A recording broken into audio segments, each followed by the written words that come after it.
to advocate to get help that they need. Because it's not one person, it's all of us. The Killingly Board of Education continues to remain in the spotlight as the community pushes for a mental health clinic inside the high school. Channel 3 Eyewitness News reporter Leslie Gooden spoke exclusively to students about what life is truly like inside these classrooms. Leslie. Yes, I was able to have a deep and intimate conversation with some teens from the Killingly High School who shared that a typical day in class is filled with them and their classmates struggling with their mental health together.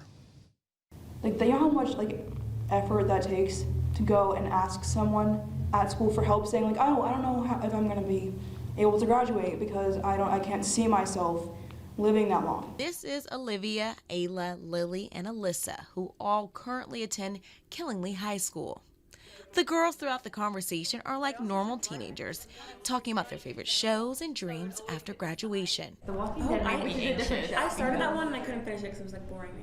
But their current life inside their school dampers these moments. We've had suicides at Killingly before, so you'd think, after the first person commits suicide in Killingly, then they'd say, oh, we need to do something about this. The teens shared that from the hallways to the classrooms and even the bathrooms, it's normal to see a classmate having a mental health crisis or episode. And you go in the bathroom and you see girls crying on the ground, and they're you feel like they're just abandoned there, they don't know where to go. And they all want one thing, for their school board to approve a no-cost mental health clinic within the high school.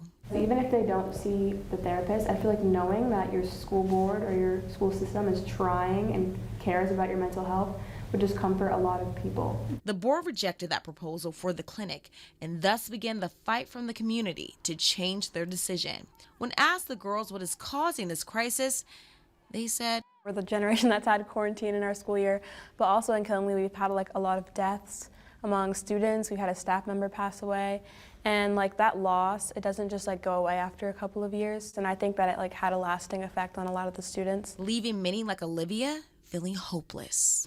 Why won't you help us? Because we've been asking for help for so long. It's almost half of the schools that had a plan. It's why? Is that not enough? The plan she's referring to is a suicide plan. According to an anonymous survey given to students at Killingly last November, 15% of 7th to 12th graders who responded said they had a plan. This was a disturbing revelation to Christine Rosati Randall, who was one of the parents who filed a complaint to the state against the Killingly Board of Education, alleging that the board failed to implement the education interests of the state of Connecticut. Now the state is investigating. Over 28% of them said they had thoughts of hurting themselves, and we know that number's higher. This is a crisis. It is real. We have a viable solution in front of us that would cost nothing to the district, and the Board of Education is saying no. Yeah, people wonder why we have such a problem with vaping and nicotine and drugs. Kids aren't getting the help they need, and that's why they're going to this stuff.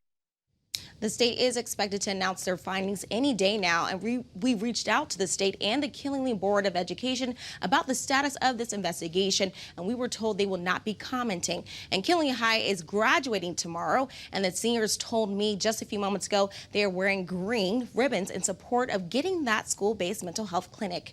Live in the studio, Leslie Gooden, Channel 3 Eyewitness News.